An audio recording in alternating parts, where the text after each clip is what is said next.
क्यों कुछ लोग फॉरएवर ज्वाइन करने के बाद भी उसको सुपरवाइजर एएम या मैनेजर लेवल पे भी छोड़ देते हैं? आपके दिमाग में भी ये क्वेश्चन आया होगा कि क्यों ऐसा होता है कि इतने ब्यूटीफुल प्लेटफॉर्म के अंदर भी कोई आके जा कैसे सकता है। तो सबसे पहले ना एक जर्नी को समझते हैं कि जो एक एएस होता है वो मैनेजर तक पहुंचता कैसे और उसके दौरान उसके साथ क्या क्या होता है, उसके माइंड के साथ क्या होता है। तो नॉर्मली वो किसी की कन्विक्शन के साथ इस बिजनेस को ज्वाइन करता है जब उसको पता चलता है, और वहां पे वो देखता है एक फेरी फैंटेसी वर्ल्ड जहां पर उसके जो सपने थे वो पूरे हो सकते हैं। और ये लोग यंग एंथुसियास्टिक ड्रीमर्स होते हैं, मतलब कि इनके अंदर वो आग होती है कुछ करने की। That's why they look for opportunities. तो ज्यादातर जो यंगस्टर्स है ना, उन्होंने अपनी फैमिली में ना कभी पैसा देखा नहीं बचपन से, और इस वजह से उनकी लाइफ में जो फैमिली प्रॉब्लम्स उनने फाइनेंशियली देखी है उस वजह से उनको समझ आया कि पैसा बहुत इंपॉर्टेंट है। अब वो जब पहली बार एएस बनते हैं, बिजनेस को ज्वाइन करते हैं, they start working very hard. मतलब उनको पहली बार लाइफ में एक रे ऑफ होप मिलती है कि हाँ, जो हमने लाइफ में प्रॉब्लम झेली, जो भी हमने अभी तक सहा है और हमें लगता था हमारे लिए पॉसिबल नहीं है पैसा कमाना, वो अब पॉसिबल नजर आ रहा है। तो वो अपना बेस्ट वर्जन बनते हैं, not because of choice, just because of fear. क्योंकि ये बात तो सारे ही जानते हैं, जो सेल्स एंड कम्युनिकेशन होती है ना, अगर आप उसको अच्छे से सीखते हो, अगर आपने तरीके से उस पर ध्यान दिया और आपने अपने आप को उस काबिल बनाया, तो आप फाइनेंशियली फ्री हो सकते हो। सेल्स के अंदर बहुत पावर होती है। इस दुनिया में सेल्स ही चल रही है, चाहे वो सर्विस की हो चाहे वो प्रोडक्ट की हो। अब अचानक से होता क्या है, वो काम करना शुरू करते हैं और धीरे धीरे उनके पास पैसा आने लग जाता है। उनको कभी लगा नहीं था कि आएगा, बट अचानक से जब इतना पैसा आता है और वो बढ़ने लगता है, तो जिंदगी में पहली बार उनको फील होता है कि हाँ, पैसा आना पॉसिबल है, ये चीज सच में हो रही है, इट्स नॉट अ ड्रीम। तो हुआ क्या यहाँ पे, skills is equal to value and value is equal to money. So most important चीज जिसने पुरानी जनरेशन के अंदर उस पर्सन के कभी पैसा नहीं लाया, वो अब इस जनरेशन में उस पर्सन को अवेलेबल हो जाती है, होती है माइंडसेट एंड स्किल सेट। अब इमेजिन करो एक टाइम फ्रेम जब उसने स्टार्ट किया जनवरी के अंदर, और दिसंबर तक का टाइम फ्रेम। वो मेहनत करता है, वो लोगों से बात करता है, वो सेल्स करता है, वो टीम क्रिएट करता है, उसको कॉन्फिडेंस में मिल जाता है और साथ साथ में वो खुश भी रहने लगता है। Because yes, money is energy. वो आपको खुशियां देता है और पैसा कमाना बहुत इंपॉर्टेंट है। अब वो साल के एंड तक एक अच्छी इनकम कमाने लग जाता है जो 6 फिगर्स में होती है, और वो स्टेबल फील करता है, सिक्योर फील करता है। अब उसके पास फेम भी है, पैसा भी है, और एक ऐसा कॉन्फिडेंस है जो सिर्फ पैसों से आता है। अब अचानक से ना एक चीज लाइफ के अंदर शुरू होती है उस पर्सन के, उसके लाइफ में लाइफस्टाइल इन्फ्लेशन आ जाता है। कि वो कमाई तो कर रहा था 1 लाख रुपए की, बट उसके जो खर्चे थे,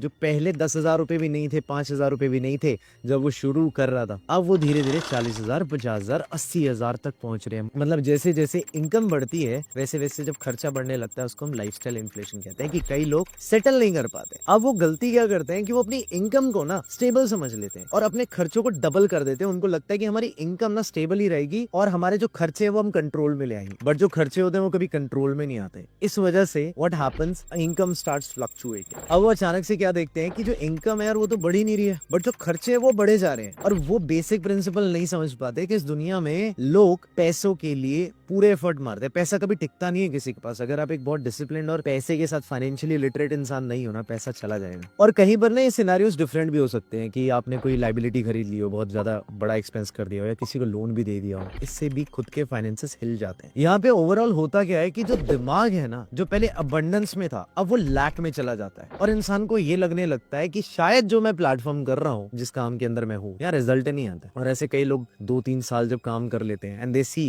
कि यार मेरे ऊपर तो खुद लोन है इतने लाख रुपए का, तो वो जब किसी से कॉल करके बात भी करते हैं ना, उनका माइंड उनको क्या कहता है कि तुझे 3 साल खुद हो चुके हैं, तेरी ये हालत है, तो एक नए पर्सन को बोल रहा है तेरा सब कुछ हो जाएगा। इमेजिन एक डॉक्टर जिसको खुद 10 बीमारियां हो, वो आपको सलाह दे रहा है कि सब ठीक हो जाएगा, आपका आपकी जो बीमारी है वो ठीक हो जाएगी। मॉरली और एथिकली हमारा दिमाग इससे खुद ही कन्विंस नहीं होता, एंड जिस चीज से हम खुद कन्विंस नहीं है ना, जिस आइडिया से, जिस प्रोडक्ट से, जिस सर्विस से, उससे हमें लगता है कि रियलिटी भी वही है। और जिस चीज से हम खुद ही कन्विंस नहीं है ना, उस चीज में हम कभी भी बेटर नहीं कर सकते। अब शुरू हो जाता है द डेट ट्रैप, जिसको हम डेडली ट्रैप कहते हैं। इनकम हमारी स्टेगनेंट होती है, हमारे लोन्स बढ़ जाते हैं, हमारे डेट बढ़ जाते हैं, हमारे पास जो अकाउंट में लिक्विड रखा रहता है वो खत्म हो जाता है because of our habits of spending. और इंटरेस्ट जो है ना वो कमाया भी जाता है, बट जब आपके ऊपर लोन होता है ना, तो कंपाउंड इंटरेस्ट आपके ऊपर भी लगता है। और अगर आपके ऊपर लोन है तो वो हर महीने बढ़ता चला जाता है, बढ़ता चला जाता है। मैंने अपनी लाइफ में ना स्मार्ट लोग देखे हैं बहुत, जो सोचते थे कि पैसे कमाना बहुत आसान है, जो कि उन्होंने करा, but they used to think कि पैसे संभालना संभालना, बढ़ाना, इन्वेस्ट करना, बचाना, ये भी बहुत आसान है। बट मैंने 99% लोगों को फेल होते हुए देखा है, because the major problem they had, they were not focus on increasing the income. वो सिर्फ इस चीज पे फोकस थे कि यार अब मेरे पास कहीं से पैसा आ गया, अब मैं अपनी लाइफ को ना अभी जी लेता हूँ, खर्चे करता हूँ, ओवर एक्सपेंसिव चीजों के अंदर अपना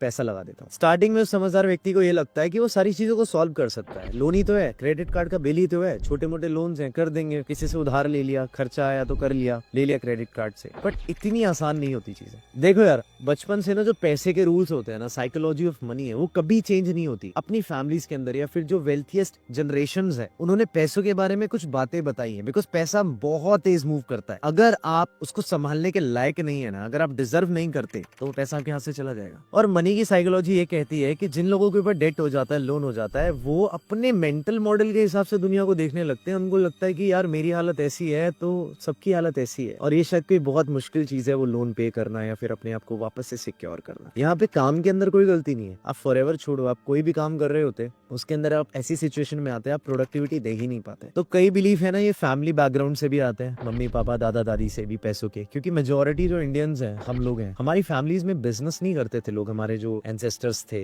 या फिर हमारे मम्मी पापा या फिर हमारे दादा दादी, दे were always in a job. और वहां पे हमें ये नहीं बताया जाता कि स्पेंडिंग हैबिट्स करके भी कोई चीज होती है, कि खर्च करने का भी एक तरीका होता है, रिस्क कैलकुलेशन करना भी एक चीज होती है, कि हम कितना पैसा कहाँ लगाएं, कितना खर्च करें, और उधार देना, ये भी चीजें हमें नहीं सिखाई जाती कि कहाँ देना है, कहाँ पे हमें उधार से बचना है। तो ये एक मेंटल मॉडल होता है इंसान का, वो अपने मेंटल मॉडल के अकॉर्डिंगली परफॉर्म करने लगता है। उसको लगता है कि दुनिया शायद ऐसी ही है, या फिर मैं लोन ले सकता हूँ, या फिर पैसा चुकाना बहुत मुश्किल है, पैसा कमाना बहुत हार्ड है, और वो एक डेट ट्रैप में फंस जाता है। तो नंबर 1 प्रॉब्लम जो हमने अपने बचपन से देखी होती है ना, वो ये देखी होती है कि पैसा कमाना बहुत मुश्किल है। फैमिली में सुना होगा ना आपने, अपने घर में पापा कहते हैं कि पैसे पेड़ पे नहीं उगते। बाद में मुझे पता चला पैसे पेड़ पे उगते हैं, बट उस पेड़ को बिजनेस कहते हैं। और एक बात कही जाती है कि पैसा ना एक बार आप दे देते हो ना किसी को, वो वापस आना बहुत मुश्किल हो जाता है, because money is energy. For example, अगर एक पर्सन आपके पास आता है और वो बोलता है मुझे बहुत पैसों की नीड है, एक बार आप उसकी हेल्प कर देते हो, दूसरी बार आप फिर हेल्प कर देते हो, तीसरी बार आपको समझ आने लगता है प्रॉब्लम पैसों की नहीं है। इमेजिन अ टैंक, टंकी, जो पानी की टंकी होती है, उसमें एक बहुत बड़ा छेद हो रखा है, आप उसमें कितना पानी डाल लो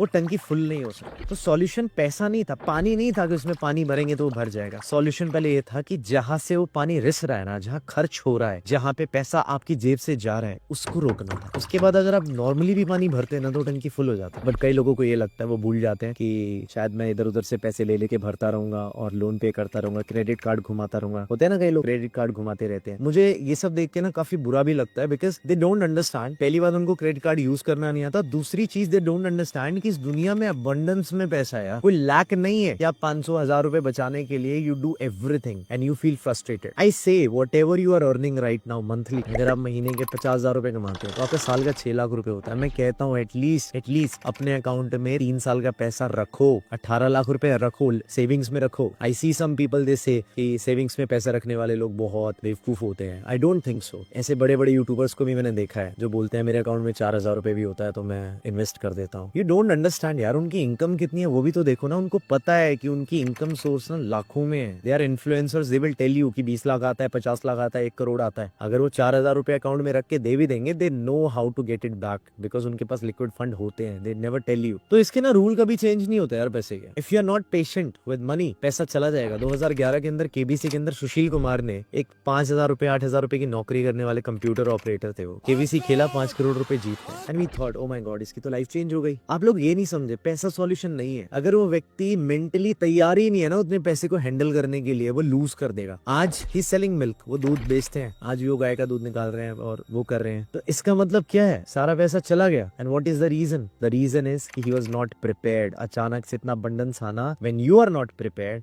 आप नहीं संभाल सकते। And that's why I always say, अगर आज तुम 50,000 के सपने देखते हो ना, उसको 5 लाख के देखना शुरू कर दो, क्योंकि जब आएगा ना यू विल बी प्रिपेयर्ड। ऐसा कभी नहीं होता कि जो बंदा 50,000 के सपने देखता है उसको 1 लाख आने लग जाए, कभी नहीं होता। आप अगर 10 लाख के सपने देखते हो तो 2 लाख आना शुरू होता है। अब मेजर प्रॉब्लम के बारे में बात कर लेते हैं जो बाहर आती है। अब होता क्या है कि इनकम सोर्स तो एक ही है, लेकिन जो इंटरेस्ट है वो इंक्रीज होना शुरू हो जाता है। और जो लोन कंपनी वाले होते हैं वो कॉल करके ऐसे पर्सन को हैरेस करते हैं, परेशान करते हैं। अब धीरे धीरे क्या होता है ना, उस पर्सन को पता चल रहा है कि मेरी इनकम जो है वो स्टेबल थी या वो कम हो रही है, बिकॉज उसने उस काम पे ध्यान देना बंद कर दिया है, because of the tension is having in his mind. क्योंकि उसको लोन रिकवरी एजेंट्स के कॉल आने लगते हैं, क्रेडिट कार्ड वालों के कॉल आने लगते हैं। एंड धीरे धीरे धीरे धीरे व्हाट हैपेंस कि उसका जो ब्रेन है वो एक विक्टिम मेंटालिटी में चला जाता है कि शायद मेरे साथ ही ऐसा क्यों हो रहा है, मेरी क्या गलती है। ही डजंट अंडरस्टैंड कि गलती काम में नहीं थी, गलती ये नहीं थी कि you are not a good person, गलती थी that you have some bad spending habits. अब होता क्या है, सुबह का भूला शाम को घर आता है, वापस से उस बिजनेस के अंदर जाने की कोशिश करते हैं, एक्टिव होने की कोशिश करते हैं जहां से उनको 1-1.5 लाख रुपए आ रहा होता है। अब वो फोकस ही नहीं कर पाते because of the financial pressure they are having. उनके दिमाग में टेंशन रहती है कि यार मेरा इंटरेस्ट बढ़ रहा है, मेरा लोन बढ़ रहा है, धीरे धीरे धीरे। वो अमाउंट कुछ भी हो सकता है यार, 50,000, 1 लाख, 2 लाख, 10 लाख, 50 लाख, कुछ भी हो सकता है। तो एक जो हेल्थी इंसान होता है ना, जो मेंटली फ्री रह सकता था, अब वो प्रेशर में काम नहीं कर पा रहा। तो उनका जो 80% प्रोडक्टिविटी है ना, दे लूज इट। उनका स्पार्क खत्म हो जाता है आंखों में से, स्किल्स खत्म हो जाती हैं, और स्किल्स खत्म होने के साथ साथ व्हाट हैपेंस कि they try to work. I am not saying कि they work, they try to work. वो 50 लीड्स उठाते हैं, दे कॉल, पास में उन्होंने कोई बड़ा लेवल अचीव कर लिया हो, बट दे स्टार्ट कॉलिंग। इस एनर्जी के साथ जब ये कॉल करते हैं ना, 50 में से एक भी पर्सन रेडी नहीं होता बिजनेस में आने के लिए। तो उनके मेंटल मॉडल ने उनको क्या कहा, या तो ये बिजनेस बेकार है, ठीक है, या मुझसे हो नहीं रहा है, अब वो टाइम चला गया है। ये रियलिटी नहीं है,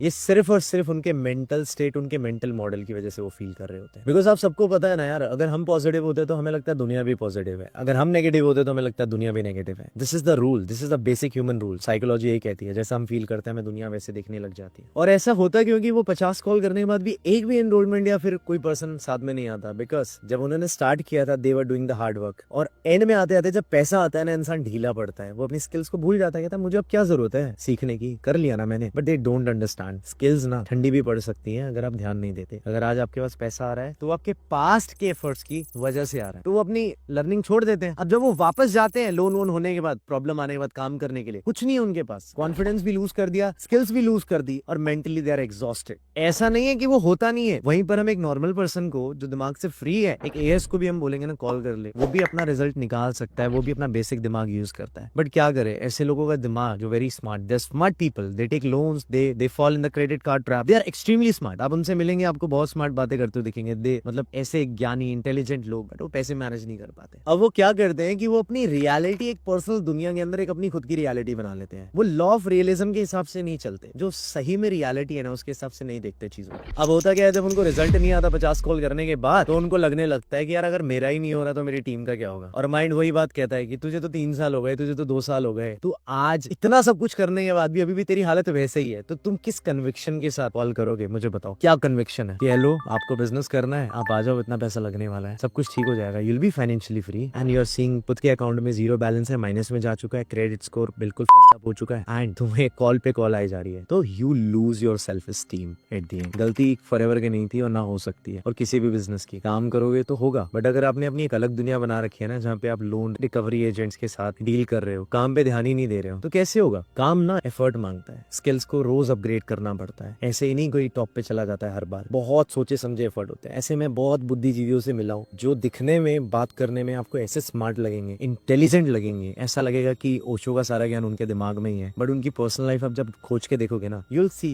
दे आर फक्ड अप। अब इससे बाहर निकलने का तरीका क्या होता है जो लोगों को नहीं पता चलता, is simply practice what you preach. जो कर रहे हो वही बताओ, जो तुम खुद ही नहीं कर रहे हो वो कैसे तुम किसी को बता सकते हो। कन्विक्शन कहाँ आएगा उस चीज के अंदर। तो जितनी जल्दी हो सके ऐसे लोगों को ना अपनी फाइनेंशियल प्रॉब्लम सॉल्व करनी चाहिए, ना कि ब्लेम करना चाहिए कि मैं मैनेजर था और मैंने छोड़ दिया, या मैं सुपरवाइजर था मैंने छोड़ दिया, या मुझे एक्टिव क्वालिफिकेशन करनी थी, या एएम था छोड़ दिया, या मेरा अप्लाइंग बेकार था। क्या तुम सच में बोल सकते हो कि तुमने अपने फाइनेंसेस को सही से मैनेज किया था? तुम्हारे पास एनर्जी नहीं होगी, तुम फंक्शन कैसे करोगे यार अकाउंट में, जब तुम्हारे पैसा ही नहीं होगा। जब मैं स्टार्टिंग में आया था ना, I had a different thought कि अगर मेरे अकाउंट में 2-3 लाख रुपए आ गए ना फॉरएवर से, मैं ना आग लगा दूंगा। और वही किया मैंने, मुझे कॉन्फिडेंस आया उस पैसे से। एटलीस्ट मुझे कोई ये तो नहीं बोलता ना कि तूने कितना कर लिया, तेरा बैंक बैलेंस क्या है। बहुत छोटी चीज है, मेंटल है ये सब कुछ, मेंटल है, साइकोलॉजी पे चलता है, पर यार असर तो करता है ना ही। And that's why I always keep money in your bank account. मत सुनना भाई किसी की, कोई ज्ञानी आके आपको क्रेडिट कार्ड की बातें करेगा, उसकी इनकम देख लेना, वो इनकम कमा रहा है, ठीक है। Keep money in your bank account. Income बढ़ाने में जान लगा दो भाई। महीने का 1 लाख रुपए कमाना अच्छे टाइम में कोई बड़ी बात नहीं है। 2 लाख 3 लाख रुपए इज इजी थिंग इंडिया के अंदर इस टाइम के अंदर, ठीक है। तो कमाओ। जो नहीं जानता मैं बनाऊंगा ना वीडियोस, मैं लेके आ रहा हूँ, अब देखो तो सही, मैं तुम्हें दिखाता हूँ कैसे पहुंचना है 100 करोड़ तक, कैसे पहुंचना है। आई नो अगली वीडियोस हैं कुछ, देखना। एक वीडियो आएगी मेरी 100 आवर रूल्स के ऊपर, मैं तुम्हें उसके बारे में भी बताऊंगा कि उसके अंदर कैसे तुम मतलब 1% के भी 1% को कैसे बीट कर सकते हो। अपने इनकम पे फोकस करो, इंक्रीज करो, सब सॉल्व हो जाएगा। कोई प्रोफेशनल हेल्प लेने की जरूरत पड़े तो लो। अगर ऐसा कोई दोस्त है जो फाइनेंशियली आपकी हेल्प कर सकता है, प्रोफेशनली आपको सलाह दे सकता है, तो आप उनको रीच करो। और फिर मैं एक बात कहूंगा यार, मेंटल पीस इज एवरीथिंग। मन शांत रहता है ना, तुम कुछ भी जीत सकते हो, कुछ भी बना बना सकते हो यार। एवरीथिंग, तुम्हें कुछ भी खड़ा करना हो ना, करोड़ों का बिजनेस खड़ा करना हो, मन शांत करके करके देखो, यू विल फील फ्री। वरना तुम्हारे पीछे हमेशा एक डंडा लेके कोई खड़ा रहेगा। जैसे किसी जॉब के अंदर होता है ना, बॉस बोलता है फाइल कहाँ है, ये कहाँ है, और आप प्रेशर में काम तो कर जाते हो, बट वो आप मन से नहीं कर रहे हो। हम बिजनेस कर रहे हैं, बिजनेस में मन लगता है, डेडिकेशन लगती है, डिटर्मिनेशन लगती है, there are lot of things. यहाँ पे ऐसा नहीं कि आपको बोला कि चल करके दिखा दे, और वापस से ना स्किल्स को पॉलिश करना पड़ेगा। देखो, या तो आज मुश्किल से गुजर जाओ, कल अपना फ्यूचर अच्छा कर लो। आज बीज बोगे तो कल फल मिलेगा। अगर आज कुछ बो ही नहीं रहे हो ना, तो कल कुछ नहीं मिलेगा। और भी रीजन होते हैं कुछ, जिससे लोग है ना इस बिजनेस से चले जाते हैं। कई लोगों को डिस्ट्रैक्शन हो जाता है, कई लोगों को और अपॉर्चुनिटीज मिल जाती है, शाइनी ऑब्जेक्ट सिंड्रोम जिसको कहते हैं। लोगों को लगता है कि मेरा यहाँ नहीं हुआ तो मेरा वहां हो जाएगा। बहुत रेयरली ऐसा मैंने देखा है, जो यहाँ सक्सेसफुल नहीं हुए वहां पे हो जाते हैं। बिकॉज यहाँ जो स्किल सिखाई जाती है ना, वो बड़े बड़े कॉलेजेस में सिखाई जाती है। कम्युनिकेशन, लोगों को समझाना, अपनी बातों को बताना, वो सब आप यहीं से सीखते हो। I am blessed that I am in forever, और मुझे अच्छा लगता है करना, और मैं करता रहूंगा यार। Not for the sake of कि मुझे यहाँ पे अरबों रुपए कमाने हैं, मुझे बस फील करना है this life is good, extremely good, अगर आप इसको अच्छे से करते हो तो। वरना तो यार वही है ना कि अब मीठा ज्यादा खाओगे तो डायबिटीज हो जाएगी, है ना। तो तरीके से खाओ, बढ़िया रहेगा। और ओवर थिंकिंग नहीं करनी है किसी को, अपने काम पे फोकस करो and action low, action is supreme. तो इसी के साथ इस वीडियो को एंड करता हूँ गाइस। अगर वीडियो अच्छी लगी हो, सब्सक्राइब कर देना चैनल को, और लाइक जरूर कर देना, एंड कमेंट करके जरूर बताना आपका बेस्ट पार्ट क्या लगा। Okay, see you in the next video.